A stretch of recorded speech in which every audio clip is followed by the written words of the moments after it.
Avant qu'il ne chevauche dans la nuit, avant que son cri ne glace les cœurs, il fut un homme, un roi sans nom, venu d'un peuple orgueilleux, les Núménoréens noirs, héritiers déchus d'une grandeur ancienne. Des hommes fiers, altérés de pouvoir, qui regardaient l'ouest avec envie et l'est avec convoitise. C'est à eux que Sauron tendit les 9 anneaux, non pas par force, mais par promesse, la promesse d'un royaume sans fin, d'une vie au-delà du temps. Mais ce cadeau fut un poison lent. L'or brillait moins avec les années.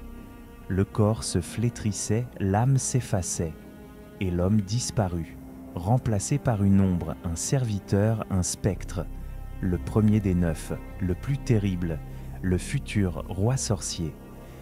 Si ce genre de récit vous fait frissonner plus qu'un hurlement de Nazgûl, abonnez-vous et laissez un like, avant que le Mordor ne s'en rende compte.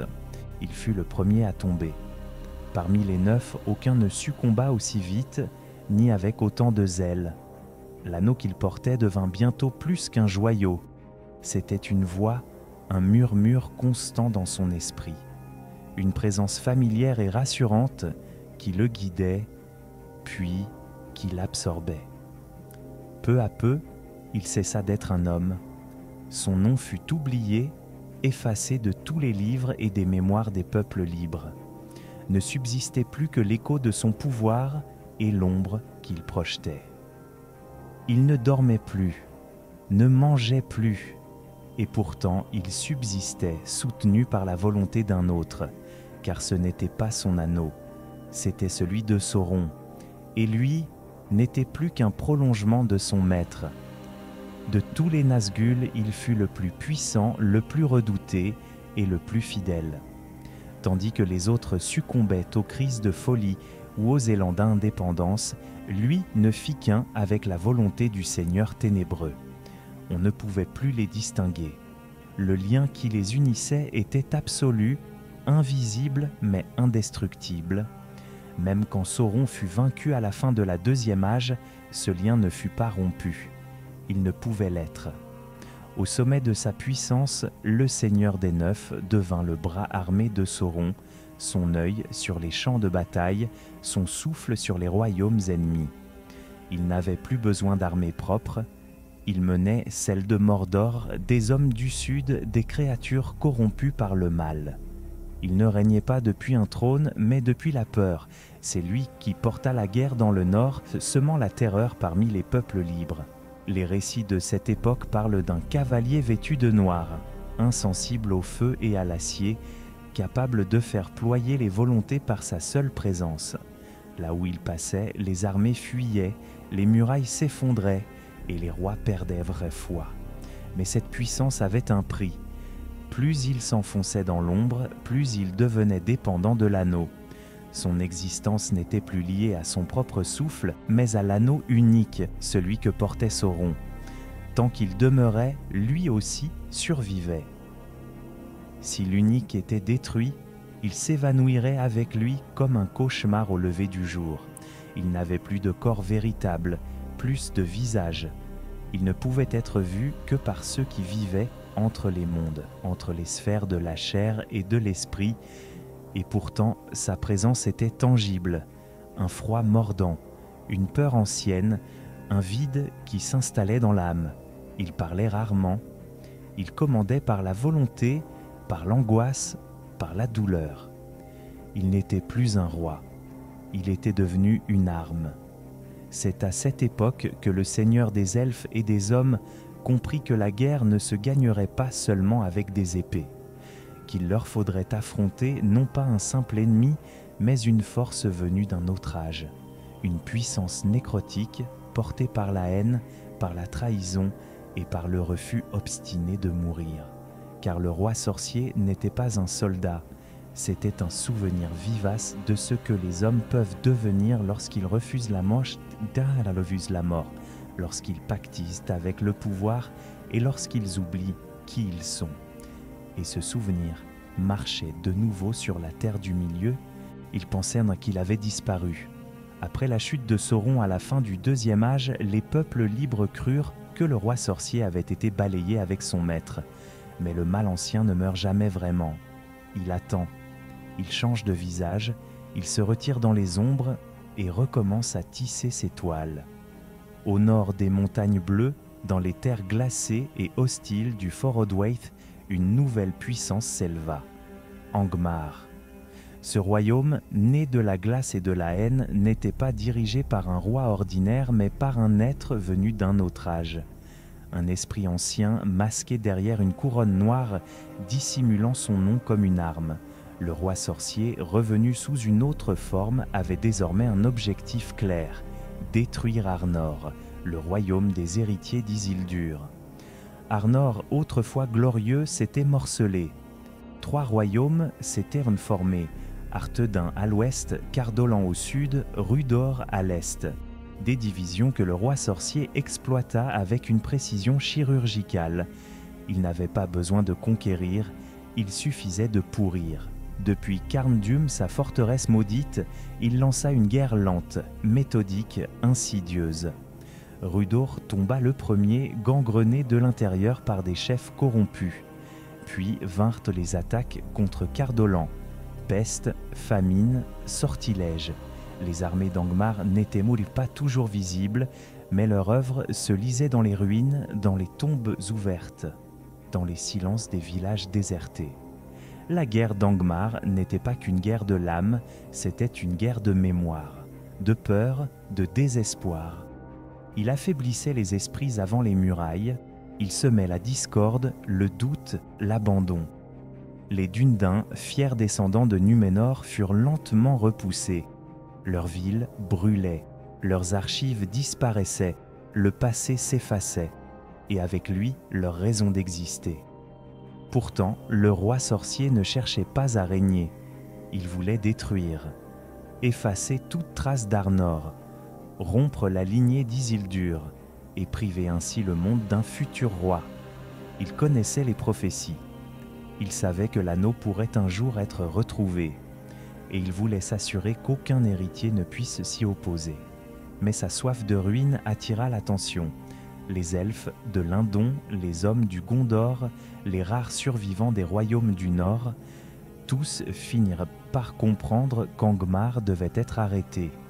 Une dernière alliance fut scellée et la guerre monta jusqu'aux portes de Carndum.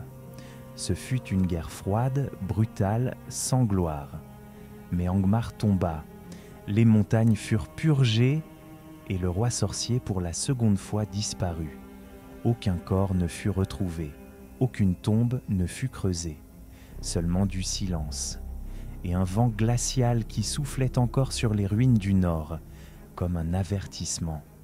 Car ceux qui croyaient d'y l'avoir détruit ne comprenaient pas encore qu'on ne détruit pas une ombre. On la repousse, on l'oublie, jusqu'à ce qu'elle revienne. Pendant près d'un millénaire, son nom fut murmuré à peine. Une rumeur, un mauvais rêve, le Nord pansait ses plaies et le monde semblait croire que le mal avait disparu.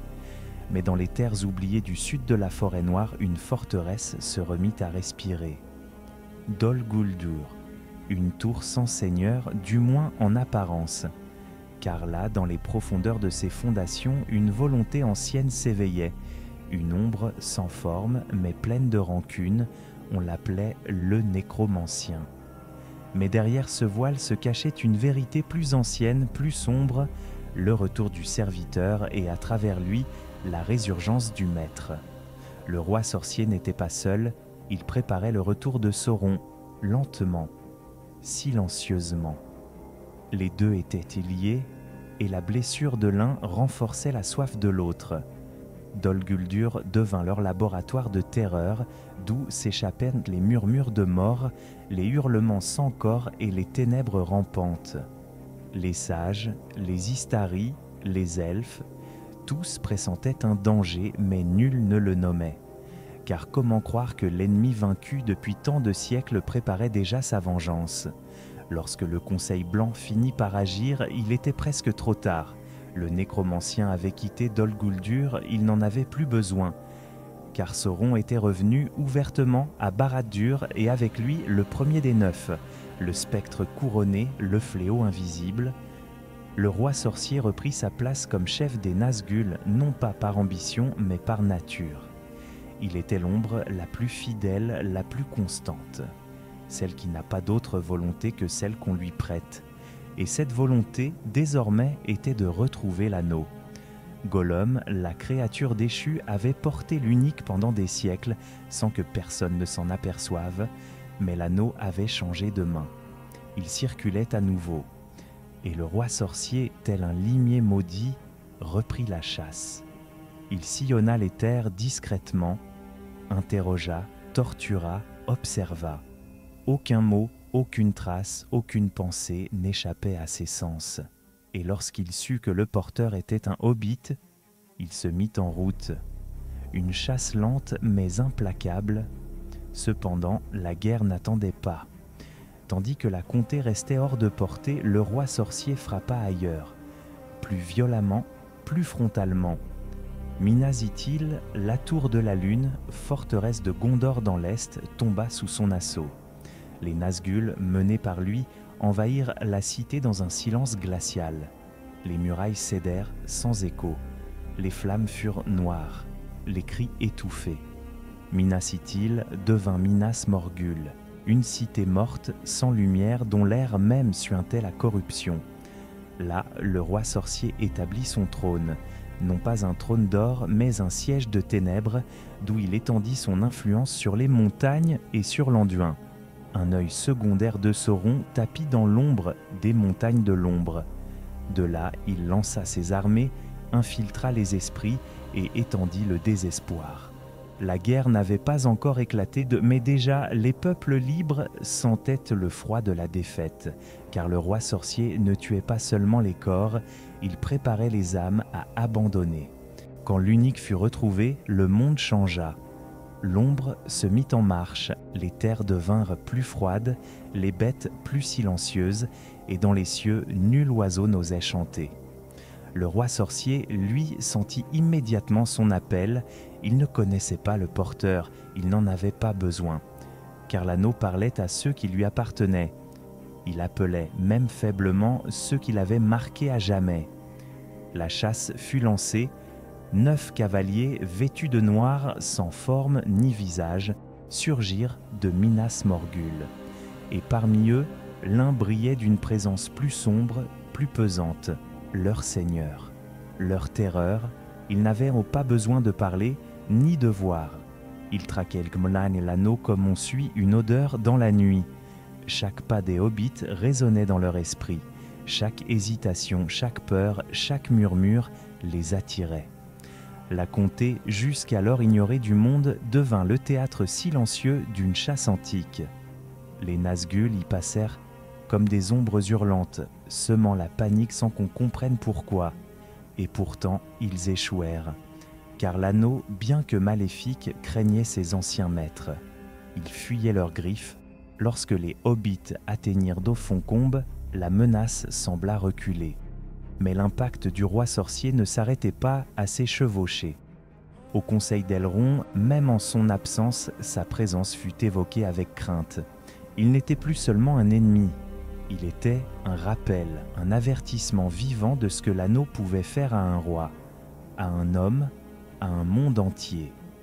Puis la guerre s'abattit et le voile fut déchiré. Le Mordor marcha sur Minas Tirith, et à la tête de ses légions, montant une monture ailée, surgit des cauchemars les plus anciens, volait le seigneur des Nazgûl. Les cieux s'assombrirent à son approche, les murailles tremblaient, les hommes fuyaient sans même l'avoir vu. Car il portait avec lui plus que des armes ou des sorts, il portait la certitude de la défaite. Devant les portes de la cité blanche, il lança le premier cri. Un hurlement de mort qui figea les cœurs et fit chanceler les plus braves. Même Gandalf, porteur d'un des anneaux des elfes, dut s'interposer prêt à tomber pour protéger le dernier rempart du monde libre. Mais le destin ne s'écrit jamais comme les tyrans l'imaginent. Sur les champs du Pelennor, le roi sorcier affronta son heure. Il venait d'abattre le dernier roi du Rohan, le vaillant Théoden. Il se croyait invincible, et il n'avait aucune raison d'en douter. Depuis des siècles, rien ne l'avait arrêté. ni le temps, ni les armées, ni les flammes, car une prophétie le protégeait. Aucun homme vivant ne peut me tuer, il le croyait, il le savait. Mais ce qu'il ignorait ou refusait de comprendre, c'est que les mots des anciens sont faits pour être dépassés. Face à lui se dressa Éowyn, une femme déguisée en soldat, brisée par la douleur, mais guidée par un feu intérieur que l'ombre ne comprenait pas. À ses côtés, un autre porteur de souffrance, Merry, un hobbit, petit, discret, oublié. Et ce furent eux qui frappèrent. Le spectre hurlant, surpris, chancela. L'épée d'Éowyn brisa le sortilège. Celle de Merry transperça l'ombre. Et le cri qui suivit ne fut plus une arme. Ce fut un adieu, un cri de défaite, d'incompréhension, d'orgueil brisé. Le roi sorcier de Langmar, seigneur des Neufs, fléau des royaumes, s'effondra sur la plaine, non pas tué par un roi ou un héros, mais par ceux qu'il n'avait jamais regardés, par ceux qu'il croyait faibles, invisibles. Et dans sa chute, ce n'est pas seulement une prophétie qui se réalisa, c'est tout un monde qui comprit que la peur elle-même pouvait saigner. Il est tombé, et pourtant il ne s'est jamais vraiment éteint, car certains noms ne disparaissent pas. Tabartsopa, il s'enracine dans les souvenirs, dans les frissons que l'on ressent sans savoir pourquoi, dans les silences trop lourds pour être innocent. Le roi sorcier n'est plus, mais son ombre, elle, demeure. Il fut plus qu'un spectre, plus qu'un ennemi. Il fut une idée, celle d'un pouvoir si vaste, si absolu, qu'il finit par consumer celui qui le portait.